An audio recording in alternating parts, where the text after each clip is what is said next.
এগুলো সব কিছু আপনার হাবিবের জবানের কথা শুনে, আপনার কালামুল্লাহ শুনে তারা বিশ্বাস স্থাপন করে, গায়েবের উপর বিশ্বাস স্থাপন করেছে।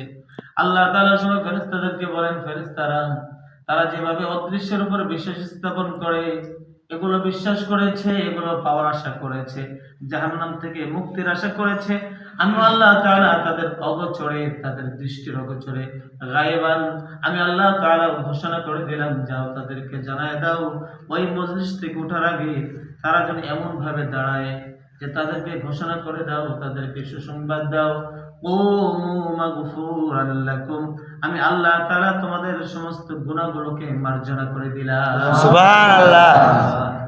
এই মজলিস দিয়ে আল্লাহ তাআলা আল্লাহ তাআলা উত্তম মজলিস কায়েম করে আল্লাহ তাআলা আমাদের মাফের ফয়সালা করে আল্লাহ তাআলা আমাদেরকে স্মরণ করেন। সুবহানাল্লাহ।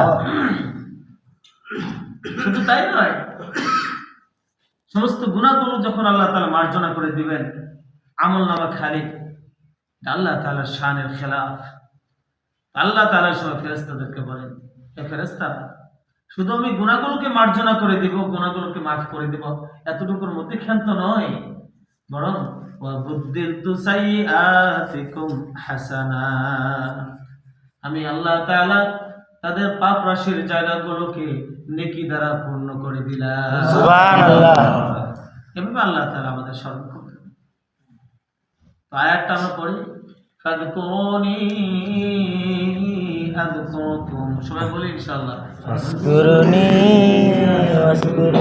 আপনারা আমি আল্লাহ তাআলাকে তোমরা স্মরণ করিও, আমি আল্লাহ তাআলা তোমাদের একটা ব্যাখ্যা, আরেকটা ব্যাখ্যা হচ্ছে ফাযকুরুনি ফি মাহদিকুম আযকুর ফি লাহদিকুম। বান্দারা, তোমরা যখন আরামে থাকবে, আনন্দে থাকবে, স্বাচ্ছন্দ্যময় অবস্থায় থাকবে, আমি আল্লাহ তাআলাকে স্মরণ করিও, আযকুর ফি লাহদিকুম, আমি আল্লাহ তাআলা তোমার দুঃখ দুর্দশায় আমি আল্লাহ তাআলা তোমার স্মরণ করব। সুবহানাল্লাহ। মাহাতুন শব্দের অর্থ হলো দোলনা।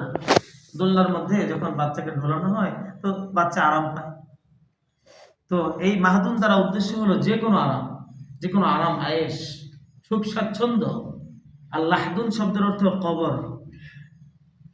কবর দ্বারা উদ্দেশ্য হচ্ছে কবরে যেভাবে ভয়াবহ অবস্থা, সেখানে কোনো সাহায্যকারী নেই। দুনিয়ার মধ্যে এমন কোনো প্রেক্ষাপট আসতে পারে যে আপনার কোনো সাহায্যকারী নেই। এই জন্য বলা হয়েছে যে স্বাচ্ছন্দ্যময় অবস্থায় আমি আল্লাহ তাআলাকে স্মরণ করিও, আযকুরু ফি লাহদিকুম, আমি আল্লাহ তাআলা তোমাদেরকে কবর স্মরণ করব এবং দুঃখ দুর্দশা অবস্থায় আমি আল্লাহ তাআলা তোমাদের স্মরণ করব।